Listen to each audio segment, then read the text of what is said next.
Chapter 11. What is it? Tanong ko kay Cheska. Seryoso ang mukha nito at mukhang may importanteng sasabihin. Kahapon pa pabalik-balik si Ryder dito. Hinahanap ka. Gusto daw niyang personal na itanong sa iyo kung nasaan sila Ashley at Charles. Sagot nito, hindi ko maiwasan na may kuyam ang aking kamao. Kung hindi sana ito umeksena, hindi sana ganito kagulo ang sitwasyon. Nasaan siya? Tanong ko. Tinitigan muna ako ni Cheska bago sumagot. I think this is not the right time para mag-usap kayo. Enzo, galit si Ryder at nasasaktan ka sa mga nangyari ngayon kay Ash. Baka magkagulo na naman kayo. Palipasin mo muna ang lahat at iton ang atensyon sa kalagayan ni Ashley. Hindi magandang magharap kayo ngayon, wika nito. Huminga ako ng malalim. Pilit kong pinapakalma ang sarili ko. Walang dahilan para hindi ko siya harapin. Once and for all dapat magkaliwanagan kaming dalawa. Sagot ko at muling sinulyapan ang nakapikit na si Ashley. Pagkatapos ay agad akong naglakad palabas ng private room nito. Narinig ko pa ang pagtawag sa akin ni Cheska para muli akong pigilan pero hindi ko ito pinansin. Bagkus diretso lang ako at agad na pinuntahan ang kinaroroonan ni Ryder. Malayo pa lang ako ay nakatitig na ito sa akin. Napansin ko ang galit sa mga mata nito pero hindi ko na inisip pa iyon. Ang importante sa akin ngayon ay ang magkausap kami. Naligaw ka yata? May kailangan ka ba? Tanong ko. Tinitigan muna ako nito sa mga mata. Magkahalong galit at pagtataka ang pinapukol nitong tingin sa akin. Napansin marahil ang pamumula at pamamaga ng mga mata ko dahil sa ilang araw nang hindi mapigil ang pag-iyak dahil sa kalagayan ni Ashley. Nasaan si Ashley? Nasaan ang anak ko? Seryoso nitong tanong habang nakakuyom ang kamao. Bakit sa akin mo hinahanap ang mag-ina mo? Hanapan na ba ako ngayon ng nawawalang asawa at anak? Seryoso kong tanong. Lorenzo, sagutin mo ang tanong ko. Nasaan sila? Bakit halos isang linggo na akong walang balita sa kanila? Isang linggo ko na silang hinahanap pero bakit hindi ko sila matagpuan? Muling tanong nito. Sa ating dalawa, ikaw ang mas dapat nakakaalam tungkol sa bagay na iyan. Tuldok-tuldok. Kung talagang isa kang mabuting asawa at ama, dapat alam mo kung ano ang nangyayari sa pamilya mo. Sagot ko, gusto kong sagarin ang pasensya nito. Kung tutuusin mabilis lang sagutin ang tanong nito. Pero hanggat maaari ayaw kong pangunahan si Ashley. Ayaw kong pangunahan kung ano ang gusto nito. Ikaw ang may kakayahan na magtago sa mga taong mahalaga sa akin. Alam kong alam mo kung nasaan si Ashley ngayon. Hindi pa sila bumabalik ng Japan dahil nagpaimbestiga na ako tungkol sa bagay na iyan. Uulitin ko, nasaan sila? Muling tanong nito, kung sasabihin ko may magagawa ka ba sa problemang kinakaharap niya ngayon? May magagawa ka ba para bumalik ang lahat sa dati? Tanong ko. Agad na napakunot ang noo nito. Napansin ko din ang pagkayem ng kanyang kamao. So, itinatago mo nga sila sa akin. Gusto mo na naman agawin ang taong mahalaga sa akin, Enzo. Galit na sagot nito. Ilang beses kong sinabi sa iyo na hindi ko siya inagaw sa iyo, Ryder. Ikaw ang unang bumitaw. Pinabayaan mo siyang magdusa. Sagot ko. Hindi ko na inaasahan ang sumunod nitong ginawa. Sinapak ako at dahil sa lakas niyon agad akong napasadsad sa sahig. Agad kong nalasahan ang dugo na mula sa bibig ko. Napangisi ako habang dahan-dahan na bumangon at muli itong hinarap. Hanggang ngayon hindi ka pa rin pala nagbabago. Masyado pa ring magaan ang mga kamay mo at agad na nananakit kapag hindi makuha ang gusto. Wika ko, lalong naningkit ang mata nito sa galit at akmang susugurin ulit ako nang dumating si Cheska kasama ang ilang security guard ng hospital.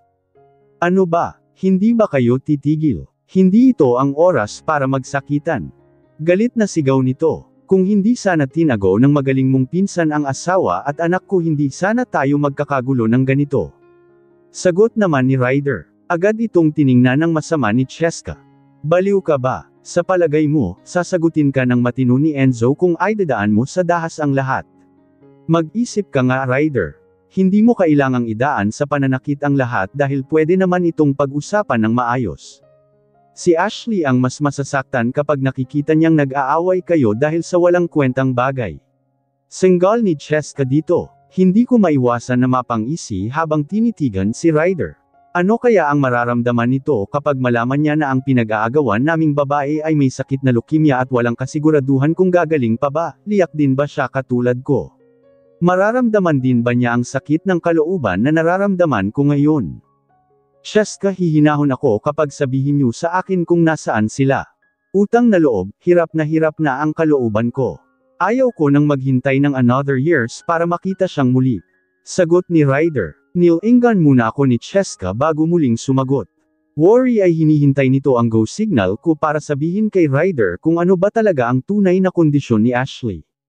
Dahan-dahan akong tumango at naglakad ng palayo sa kanila. Pabulyaw na tinawag pa ako ni Ryder. Pero hindi ko na siya pinansin pa. Masyado nang mabigat sa kalooban ko ang lahat. Mas maigi na din sigurong malaman ni Ryder ang kondisyon ni Ashley.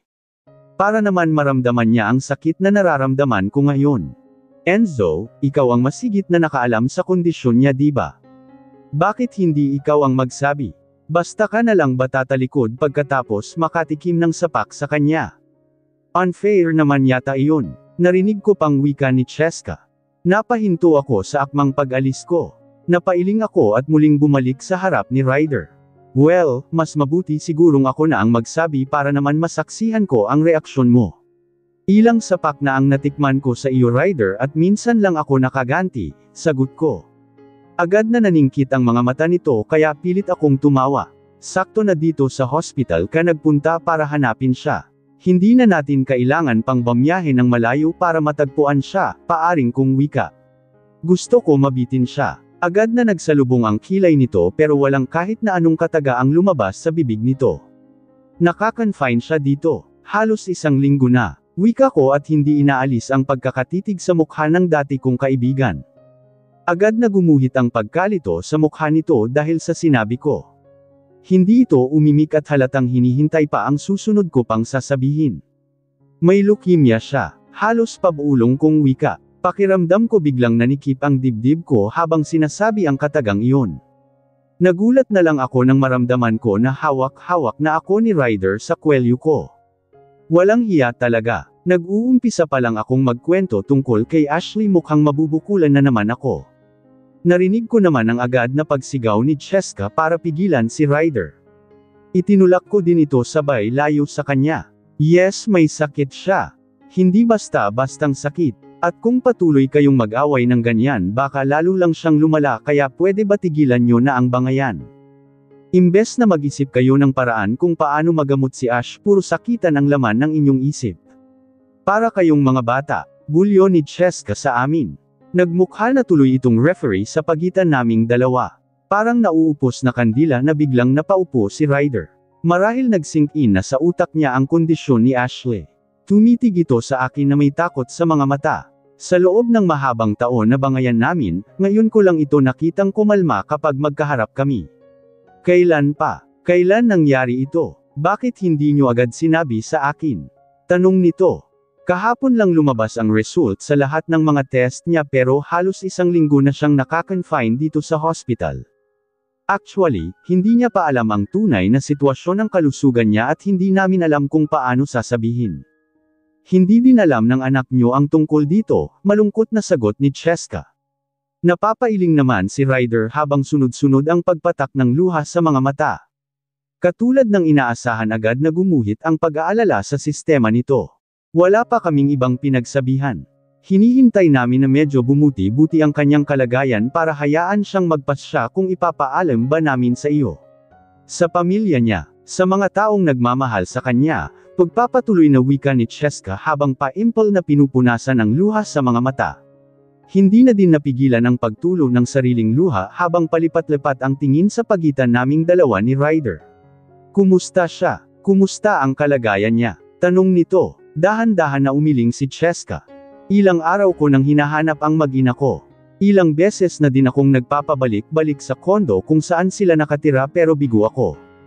Imposible naman na bumalik na sila ng Japan dahil pinatingnan ko na din ang records nila sa immigration at walang nakitang muli silang lumabas ng bansa. Sobrang nag-aalala na ako sa kalagayan nila. Hindi naman pwedeng bigla na lang silang naglaho.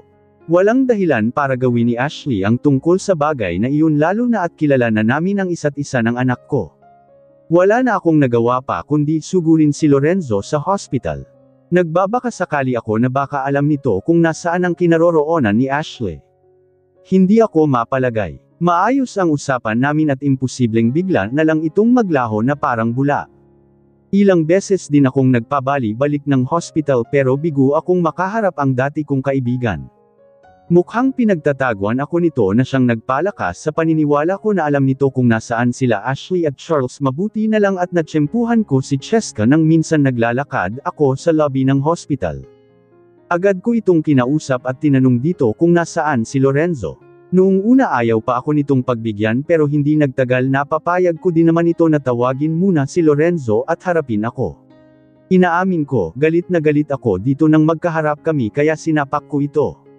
Pero hindi ko akalain na isang masamang balita ang hatid nito sa akin pagkatapos akong awatin ni Cheska sa tangka kong muli itong bugbugin. Halos manghina ang buo kong katawan sa balitang iyon. Hindi matanggap ng sistema ko na nasa malubhang kalagayan si Ashley. Kaya pala hindi na ito umuwi ng kondo dahil nakakonfine ito sa hospital. Akala ko pinagtataguan ako nito at tuluyan nang hindi magpakita sa akin. Pero nagkamali ako. Hindi ko man lang ito nadamayan sa mga panahong kailangan niya ako. Hindi ko alam kung matatanggap ko ba ang lahat sa isipin na baka tuluyan na siyang mawala sa akin. Napakahirap tangpin ang isang masamang balita ni sa hinagap hindi ko inaasahan na mangyayari. Tuldok, hindi ko kayang mawala siya sa akin. Gusto ko siyang makita. Pabulong kong wika habang nakaupo ako sa sahig. Pakiramdam ko bigla akong nawalan ng lakas. Ang galit na nararamdaman ko kanina sa dati kong kaibigan ay biglang napalitan ng pag-aalala para kay Ashley. Muling pumasok sa isipan ko ang mga nagawa ko sa kanya noon. Siguro kung hindi dahil sa mga nagawa kong maling desisyon noon, baka hindi nangyayari ito ngayon. Hindi sana magkakasakit ng ganito sa Ashley. Dapat pinanindigan ko na lang siya noon at inalagaan. Binaliwala ko na lang sana si Ingrid ng tangka itong makipagbalikan sa akin. Pero nangyari na ang mga hindi dapat mangyari. Maraming beses man akong magsisisi hindi na maibalik ang lahat na minsan kong sinaktan ang babaeng pinakamamahal ko. Sana lang maghimala ang langit at huwag niyang kunin ng tuluyan sa akin ang asawa ko. Hindi ko kayang tanggapin. Baka ito pa ang magiging dahilan ng tuluyan kong pagbagsak. Nasa private room siya. Hindi niya pa alam ang tunay na sitwasyon ng kalusugan niya. Ang akala niya normal lang na trangkaso ang lahat at gagaling din siya kaagad, sagot ni Lorenzo. Halata sa boses nito ang lungkot. Kaya pala agad kong napansin kung gaano ito kalungkot kanina, masyado na pala itong nahihirapan sa kalagayan ni Ashley. Tinitigan pa ako nito at dahan-dahan na naglakad. Agad naman akong tumayo at sinundan ito. Tahimik naman na nakasunod sa amin si Cheska kaya alam kong sa private room kami ni Ashley didireko. Pagdating sa isnag pintuan ay nilingon pa ako ni Lorenzo bago dahan-dahan na binuksan. Pumasok ito sa loob at agad akong sumunod. Dumadagandong sa kaba ang puso ko nang masilayan ko ang isang babaeng nakahiga sa kama. Nakapikit ito at baka sa mukha ang paghihirap. Ash! Bulong ko habang hindi ko na mapigilan pa ang pag-uunahan sa pagtulo ng luha sa aking mga mata. Agad ko itong nilapitan at hindi ko alam kung hahawakan ko ba siya o ano paman. Bigla akong nakaramdam ng takot. Ash, bakit? Bakit hindi mo iningatan ang sarili mo? Pabulong kong wika dito sabay upo sa silyang nasa gilid ng kama. Parang kailan lang ang huli naming pagkikita. Ang bilis ng pagbagsak ng katawan nito. Ibang-iba na siya sa dating Ashley na nakita ko noon. Bakit nangyari ito? Sorry kung naging gago ako. Sorry sa mga padalos-dalos na desisyon na nagawa ko. Pero Ash, maniwala ka. Pinagsisisihan ko ang lahat ng iyon. Handa kong gawin ang lahat para sa iyo, gumaling ka lang. Huwag mo akong iiwan. Hindi pa ako nakakabawi sa lahat ng mga kasalanan na nagawa ko sa iyo, wika ko dito habang dahan-dahan na hinawakan ang kanyang kamay. Dinala ko ito sa aking labi at hinalikan. Mahal na mahal kita. Sana hindi pa huli ang lahat. Gusto kong ipakita sa iyo na ikaw lang ang mahalaga sa akin, muling bulong ko dito habang patuloy ang pagtulo ng luha sa aking mga mata. I'm sorry kung wala ako sa mga panahon na kailangan mo ako. Ash, sana labanan mo kung ano man ang nararamdaman mo ngayon. Hindi ko kayang mawala ka. Ayaw kong nakikita kang ganito. Hindi ako sanay. Tumutulo ang luha na wika ko. Hindi ko alam kung ilang oras akong nakatunghay sa kanya. Naramdaman ko na lang ang pagtapik sa balikat ko ni Lorenzo kaya binalingan ko ito. Ikaw na muna ang bahala sa kanya. Huwag kang mag-alala. Nasa mabuting kalagayan si Charles. Iniiwasan lang namin na makita niya ang totoong kalagayan ng kanyang ina. Pero kung gusto mo, ipapahatid ko siya sa bahay niyo ngayon din.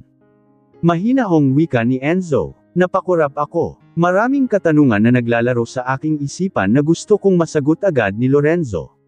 Hindi mo man lang ba napansin ang mga Senador Tomas ng sakit niya? Bakit kung kailan halos malala na tsaka mo lang nalaman ito? Doktor ka diba? Akala ko ba mahal mo siya, bakit mo siya pinabayaan? Hindi ko mapigil ang tanong nito. Hindi kami palaging nagkakasama, Ryder. Nasa Japan siya at nandito ako sa Pilipinas. Minsan ko lang din siya nabibisita doon dahil sa pagiging abala ko dito sa hospital, sagot nito. Nagulat naman ako. Hindi ko man lang nalaman ang tungkol dito. Anong dahilan mo? Bakit mo siya inilabas sa kulungan noon? Muling tanong ko. Tinitigan muna ako nito bago tumalikod. Simple lang. Pasyente ko siya noon. Nagkakilala kami noong mga panahon na nagkakalabuan kayong dalawa dahil nakipagbalikan ka kay Ingrid. Masyado akong naawa sa sitwasyon niya lalo na nang malaman ko na asawa mo siya. Buntis siya at gusto niyang ipalaglag ang bata. Akala ko awa lang ang nararamdaman ko kaya ko siya niligtas. Pero hindi ko akalain na unti-unting nahulog ang loob ko sa kanya. Sagot nito, hindi ako nakaimik. Gusto ko pang marinig ang mga sasabihin nito. Mukhang mami akong dapat malaman. Hindi ko itinanan si Ingrid. Kusa siyang sumama sa akin noong nagpasya akong pumunta ng Amerika para bisitahin si Lolo. Noon pa man nabanggit niya na sa akin na wala ng spark ang relasyon ninyo. Hindi siya sigurado kung handa na ba talaga siyang magpakasal sa iyo. Hindi ko inagaw sa iyo si Ingrid. Sa tagal na magkasama kami sa Amerika hindi ko namalayan na unti-unti niya na palang nakuha ang tiwala ko. Nagkaroon kami ng relasyon lalo na nang malaman ko kina Miguel na nagpakasal ka na daw sa iba. Naisip ko na mukhang nagkakalabuan na nga kayo noon pa at wala na kayong pag-asa pang magkabalikan. Kaya naman naging hudyat iyon para official na magkaroon kami ng relasyon. Pero umpisa nang naaksidente ako at naapektuhan ang pagkalalaki ko agad siyang lumayo sa akin. Hindi daw niya kayang mabuhay ng walang sex kaya muli siyang bumalik sa iyo. Pagpapatuloy na wika nito. Gulat na gulat ako sa sinabi nito. Aaminin kong nasaktan ako sa ginawa niya. Nahulog na ang loob ko sa kanya. Nakafix na sa isip ko na siya na ang destiny ko. Pero nagkamali ako. Hindi niya pala kayang makisama sa akin habang buhay sa kondisyon ko. May assurance ang doktor ko sa US na posibleng gumaling ako sa kalagayan ko. Kaya lang hindi niya kayang hintayin iyon. Ayaw niyang sumugal. Gusto ko siyang gantihan noon. Kaya lang nagbago ang lahat nang makilala ko si Ashley. Ang asawa mo na mas hamak na maganda at may class kaysa kay Ingrid. Bakas ang lungkot sa mga mata nito habang sinasabi ang katagang iyon. She's precious. Wala siyang katulad kaya mabilis kong nakalimutan si Ingrid at nabaling sa kanya ang atensyon ko. Gustuhin ko man na ipaglaban siya sa iyo, sinabi niya na sa akin na hindi niya ako kayang mahalin. Na may iba nang nagmamay-ari ng puso niya. Ang sakit, sobrang sakit. Sa ikalawang pagkakataon, nabigo na naman ako. Malungkot na pagpapatuloy na wika nito. Hindi ko naman mapigilan na tapikin ito ay balikat. Sorry bro, hindi ko alam. Wika ko. Malungkot itong ngumiti at tinitigan si Ashley. Don't worry, starting today, hindi na ako liksena sa relasyon nyo. Tuluyan ko na siyang ipaubaya sa iyo bro. Sagot nito. Hindi ko alam kung ilang oras na ulit akong nakatulog pero nang muli kong idilat ang aking mga mata tanging liwanag lang mula sa ilaw ang aking nasal ayan. Inilibot ko ang aking paningin at napansin ko na nandito pa rin ako sa hospital. Mag-isa lang ako kaya pinilit kong bumangon para pumunta ng banyo.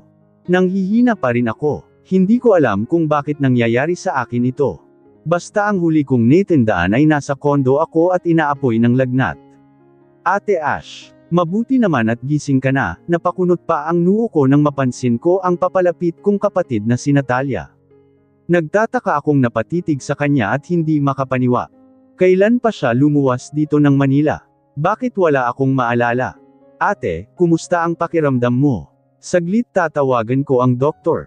Sasabihin ko nagising ka na, wika nito at halos mataranta na naglakad papuntang pintuan ng kwarto. Natalia, anong nangyari? Bakit nandito ka? Hindi ko maiwasang tanong dito, natigilan ito sa ang paglabas pagkatapos ay lumapit sa akin, wala ka bang natatandaan? Tanong ito, hindi ko maiwasang magtaka nang mapansin ko na namumugto ang mga mata nito. Parang galing ito sa mahabang pag-iyak, kaya naman bigla akong kinabahan. Ma, may problema ba? Si Charles. Nasaan ang anak ko? Nag-aalangan kong tanong. Ha? Nasa bahay teka, tatawagan ko lang ang doktor mo, huwag ka munang gumalaw. Hintayin mo ako, wika nito at nagmamadali ng lumabas ng kwarto. Naiwan naman akong takang-taka habang inililibot ang tingin sa buong paligid. May mga ilang machine medical akong nakikita sa gilid ng higaan ko. Mao nakasabit pang dextro sa kamay ko na siyang labis kong ipinagtaka. May mga oxygen tank din akong napapansin kaya naman hindi ko maiwasan na kabahan. Malubha ba ang sitwasyon ko? Bakit nandito si Natalia? Bakit parang galing ako sa mahabang pagtulog? Hindi ko maiwasang bulong sa aking sarili. Hindi naman nagtagal ay napansin ko ang muling pagbukas ng pintuan ng kwarto at iniluwa ang isang medyo may edad ng lalaking nakasuot ng doctor suit, kasunod nito ang dalawang babaeng nurse. Nasa likod nila si Natalia na noon ay napansin kong may nakaguhit na lungkot sa mukha. Salamat naman at nagising ka din, Mrs. Sebastian. Ako nga pala si Dr. Fernando. Ako ang personal doctor mo, sagot nito. Lalo akong nagtaka. Doc, ilang araw na po ako dito sa hospital. Pwede na po ba akong lumabas? Kailangan pa po namin mag-ready dahil babalik kami ng Japan, sagot ko. Natigilan naman si Doc Fernando at lumingon kay Ate Natalia. Ate? Hay, hindi na ka na po pwedeng bumalik ng Japan, sagot ni ate sa mahinang boses. Nagtaka naman ako. Bakit? Nakapagparebook na ako ng ticket at next week ang flight namin, sagot ko na hindi maiwasan ang pagngiti. Ate, halos 2 linggo ka ng gising at tulog dito sa hospital. Sagot ni Natalia. Pakiramdam ko biglang lumaki ang ulo ko dahil sa sinabi nito.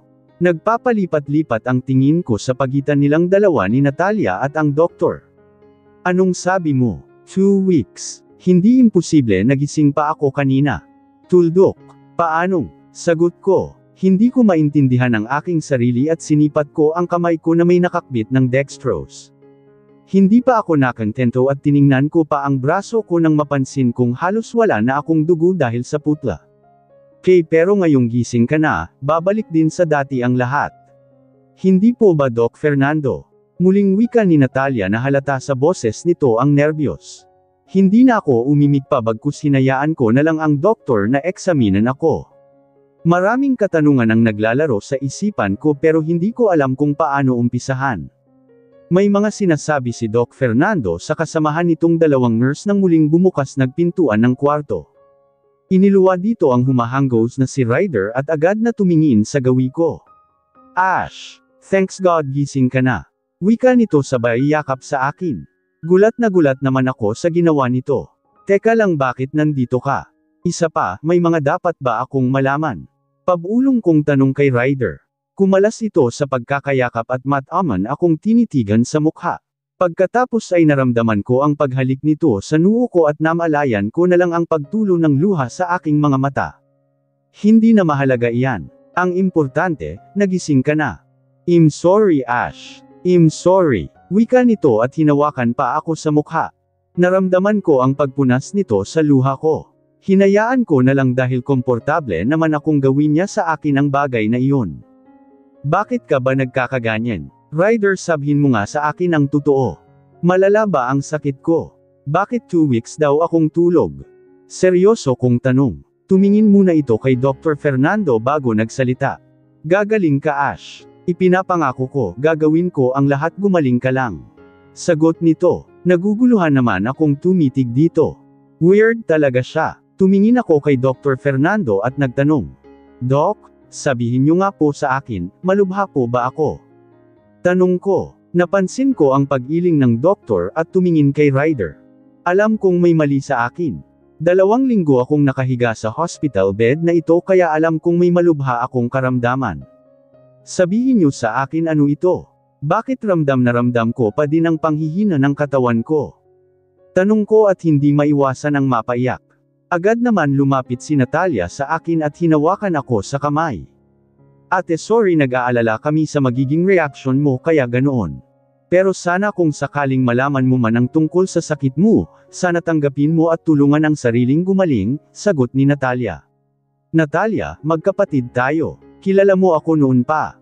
Alam mo kung gaano katibay ang loob ko. Sabihin mo sa akin para aware ako. Katawan ko ito at karapatan kong malaman kung ano ang karamdaman ko ngayon, malapit na ba akong mamatay? Walang pakundangan kong tanong. Agad na nanlaki ang mga mata nito sabay iling. No hindi ka pa mamamatay ate malakas ka at imposible ang sinasabi mong iyan ngayon. Sagot nito, kung ganoon, sabihin mo sa akin. Ano ang sakit ko? Bakit nandito ako sa hospital na ito sa loob ng 2 linggo? Tanong ko, ate may hindi na natuloy ang sasabihin ni Natalia nang umiling si Ryder. Mariin kong hinawakan sa kamay si Natalia at tinanong. May ano, sabihin mo, huwag mo na akong bitinin pa. Karapatan kong malaman, may halong inis sa boses ko na wika dito. May leukemia ka ate, wika nito. Agad na nanlaki ang mga mata ko sa narinig. Pakiramdam ko ay pinagsakluban ako ng langit at lupa sa aking nalaman. Hindi ko akalain na maririnig sa mismong bibig ni Natalia ang katagang iyon. Biglang tumulo ang luha sa aking mga mata at naramdaman ko naman ang muling pagyakap sa akin ni Ryder. Mamamatay na ba ako? Hindi ko maiwasang bulong. Sapat lang na marinig ni Ryder ang bagay na iyon. No, hindi ko hahayaan. Hindi ko mapapayagan ang bagay na iyon Ash. Gagaling ka pa. Magitwala ka. Gagaling ka. Sagot nito. Isang impit na pag-iyak na lang ang tanging naging sagot ko.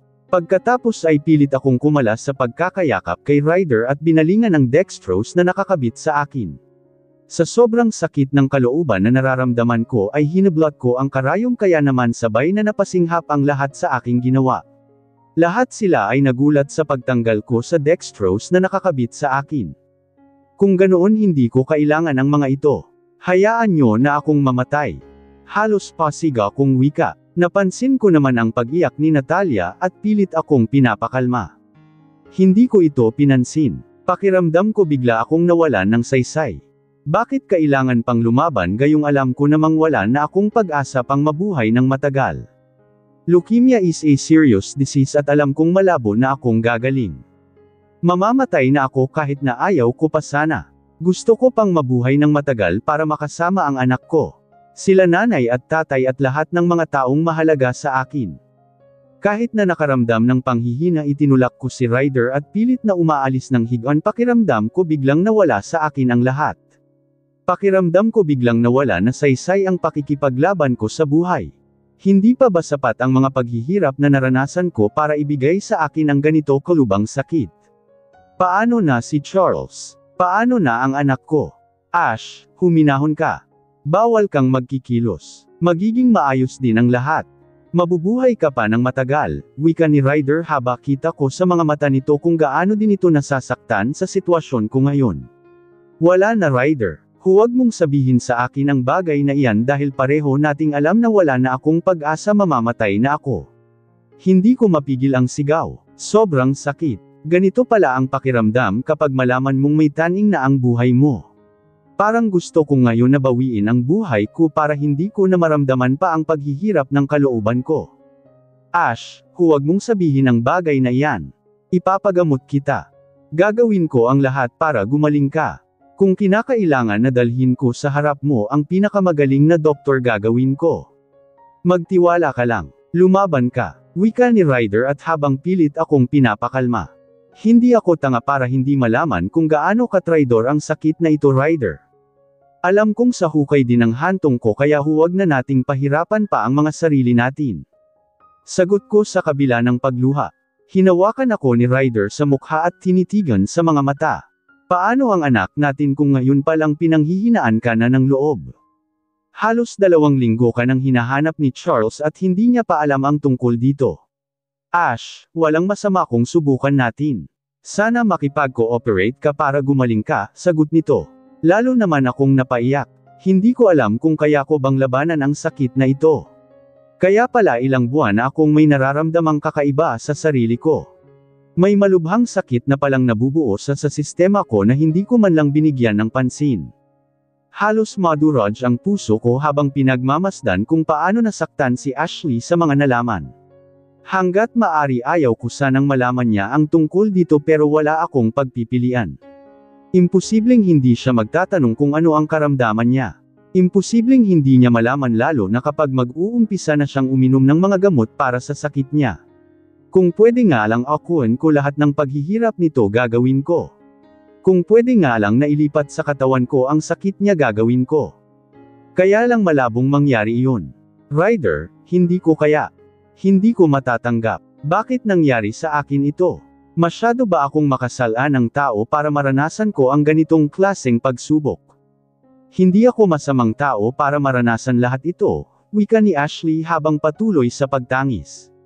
Nakahiga na ulit ito sa kama habang naikabit na ulit ang dextrose niya. Naka-antibay naman ang dalawang nurse sa gilid samantalang si Nat Asia ay nakaupo sa sofa at walang tigil sa pag-iyak. Mabuting tao ka Ash. Nahihiya nga ako sa iyo eh.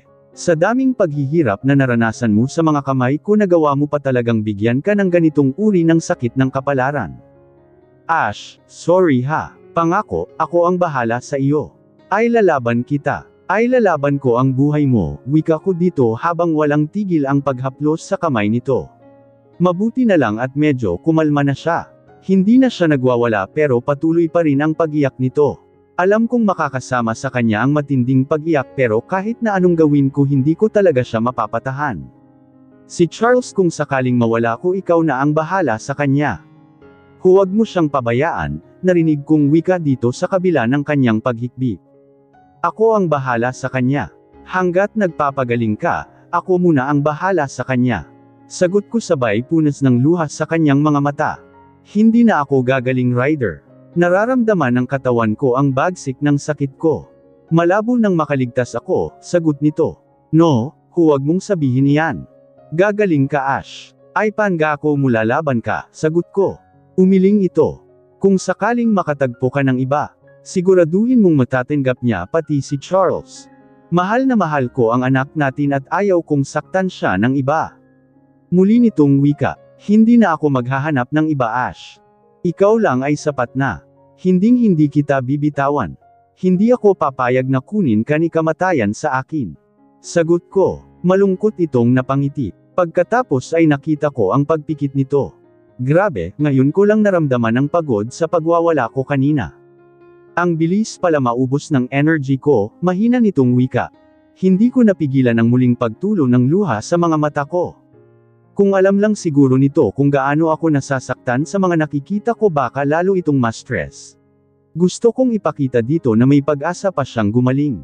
Matulog ka. Don't worry, babantayan kita. Sagot ko sabay hawi ng ilang hibla ng buhok na tumatakip sa kanyang noo. Muli itong nagpakawala ng isang malungkot na ngiti. Kailan ako pwedeng lumabas ng hospital? Ayaw kong dito malagutan ng hininga Ryder, sagot nito. Hindi ko mapigilan ang pagkayem ng palad ko. Hindi mangyayaring malagutan ka ng hininga Ash. Hindi ako papayag. Sagot ko, kaunti na lang talaga at bibigay na ako. Hindi na ito sumagot at napansin kong mukhang muli itong nakatulog. Malungkot akong nagpakawala ng ngiti sa labi at inayos ang kumot nito. Pagkatapos ay dumukwang ako para halikan ito sa po. Mabuti naman at nakatulog siya ulit, narinig ko pang wika ni Natalia. Hindi ko napansin ang paglapit nito. Mabuti na lang at naisip ni Lorenzo na ipasundo ito at para na din malaman nila ang tunay na sitwasyon ni Ashley. Alam kong mahirap din para sa kanila na malaman na ang pinakamamahal nilang kapamilya ay tinamaan ng malubhang sakit pero wala kaming magagawa kundi ang magtulungan at mag-isip ng paraan para gumaling si Ashley. Iyon lang at wala nang iba. Ako na muna ang bahala sa kanya. Pwede ka nang umuwi muna ng kondo para makapagpahinga ka din.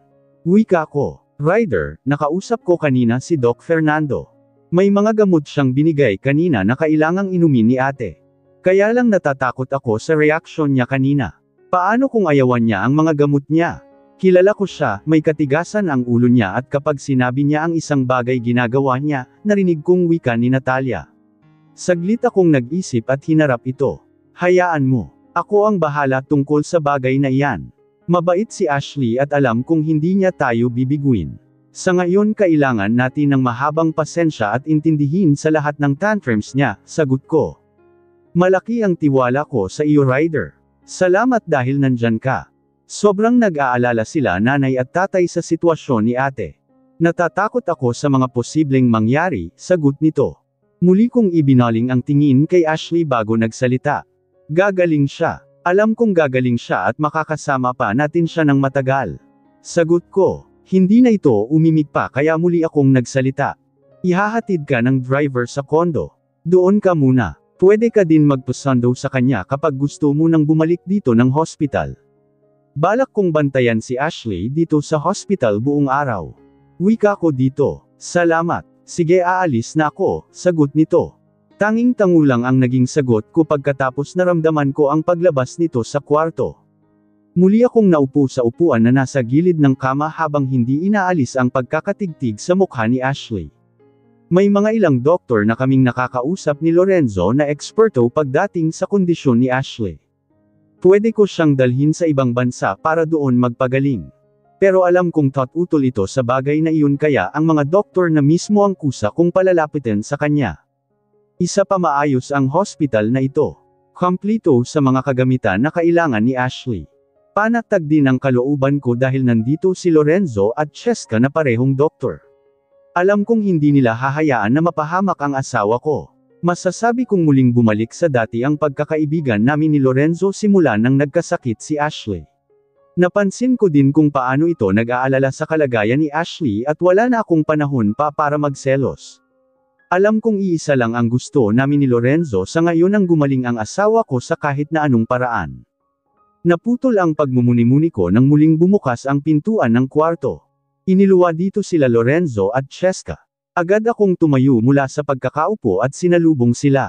Balita ko nagwala kanina si Ashley. Agad na wika ni Lorenzo sa akin. Napabuntong hininga ako bago sumagot. Umiyak siya nang umiyak nang malaman niya ang tungkol sa sakit niya. Kung ako nga lang ayaw ko na sanang ipaalam sa kanya Pero iyon ang suggestion ni Doc Fernando kaya dapat sundin. Sagot ko. Napailing si Enzo. Iyon naman talaga ang tama para maging aware ang pasyente sa mga kaganapan na nangyayari sa katawan niya. Hayaan mo kakausapin namin mamaya si Ashley pagkagising niya. Huwag ka din masyadong magpaka-stress baka pati ikaw may confine dito hospital. Ikaw din, wala nang utok kay Ash kapag mangyari iyon. Kailangan pang magkasakit ni Ashley para magkasundo kayo Sabat naman ni Cheska at naglakad na ito papunta kay Ashley. Haayos ang putla niya na. Kapag magising siya pwede na natin siyang pakainin ng light foods. Ilang araw ng puro dextrose na lang ang nagiging pagkain niya. Manghihina siya lalo kapag walang solid foods na pumapasok sa katawan niya, muling wika ni Cheska. Bibili ako mamaya ng mga fruits niya. Ryder, huwag mo siyang iiwan. Majay gising din ulit iyan mamaya at mas magandang ikaw ang una niyang makikita pagdilat ng mga mata niya, sagot ni Lorenzo na may pilit na ngiti na pinapakawalan sa labi. Sure ka ba? I mean pwede akong mag-utos para bilihin lahat ng pangangailangan ni Ash. Sagot ko. Agad naman akong tinapik nito sa balikat.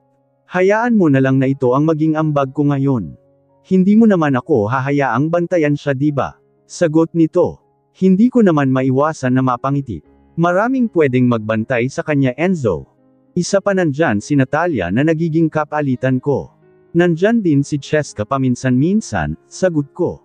Napaangat naman ang kilay ni Lorenzo sa sinabi kong iyon. Oo nga, alam ko naman ang tungkol sa bagay na iyon. Hindi pa direktang sinabi na bawal akong magbantay dahil nagseselos ka Sagot nito, hindi ko mapigilan ang matawa. Sorry ka.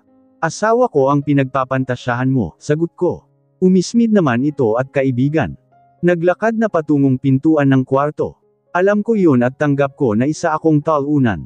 Sagot nito. Hayaan mo, marami pang babae ang magkakagusto sa iyo. Sagot ko naman. Tinaas lang nito ang kanang kamay at tuluyan nang lumabas ng kwarto. Naiwan naman si Cheska na noon ay tinitingnan ang nakakabit na records ni Ashley. Pagkatapos ay binalingan ako ng tingin. Bago pala na isugod dito sa hospital si Ashley, nagkita pala silang dalawa ni Ingrid sa isang fast food chain. Wika nito. Agad na napakunot ang noo ko sa sinabi nito, kanino mo nalaman?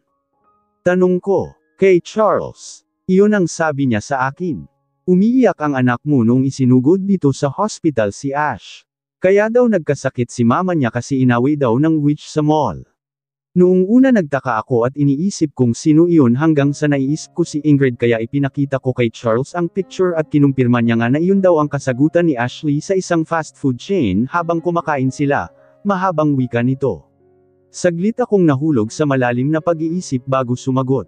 Hayaan mo, tatanungin ko si Charles tungkol dito kapag makauwi ako ng bahay, sagot ko. Tumango si Cheska. Iiwas mo muna si Ash sa mga taong nagbibigay sa kanya ng stress. Masyado siyang vulnerable at mabilis pang hinaan ng loob dahil sa sitwasyon niya ngayon, sagot nito. Tumango ako at nagpasalamat kay Cheska. Muli akong nagising na masama ang pakiramdam ko. Nahihilo ako. Naramdaman ko din na may kung anong likido na lumalabas sa ilong ko. Wala sa sariling pinunasan ko ito gamit ng sarili kong kamay at biglang nanlaki ang ulo ko nang mapansin ko na isa itong pulang likido. Hindi ako makapaniwala at bigla akong nakaramdam ng panghihina.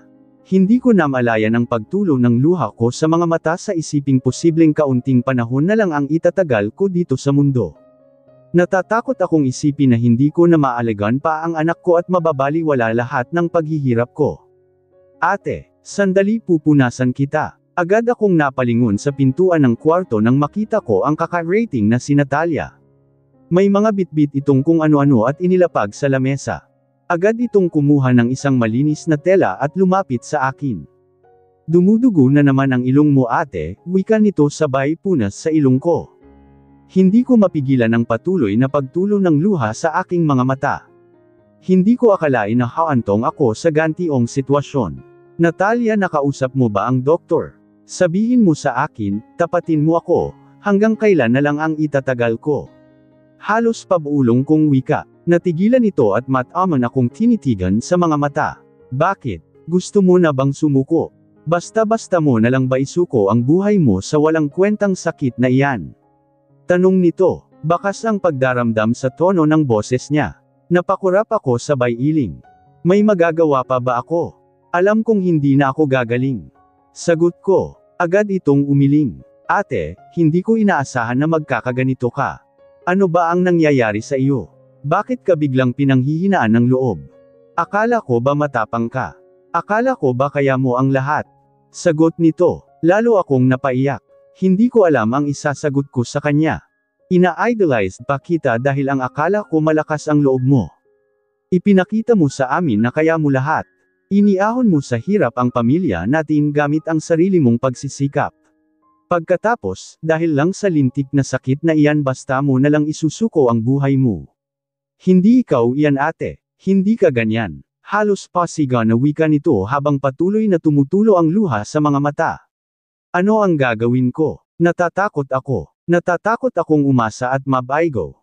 Paano kung hindi ako gagaling? Paano ang lahat ng mga mahal ko sa buhay? Paano si Charles? Ang anak ko. Sobrang sikip ng dibdib ko at gusto kong mailabas iyon. Gagaling ka pa. Ipinapangako ko, gagaling ka ate.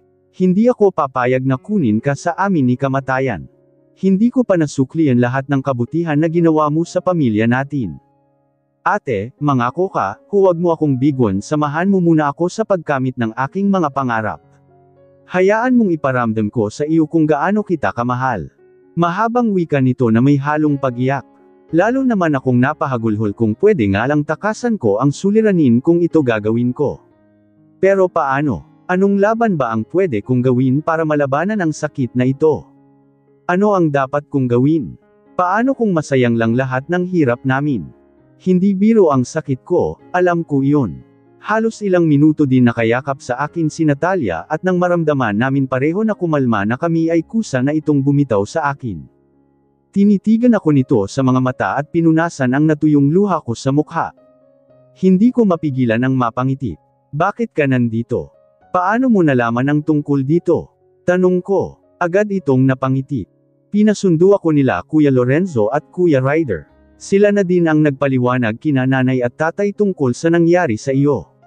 Of course, masakit sa ating mga magulang na nakikita ang anak nila na may malubhang sakit.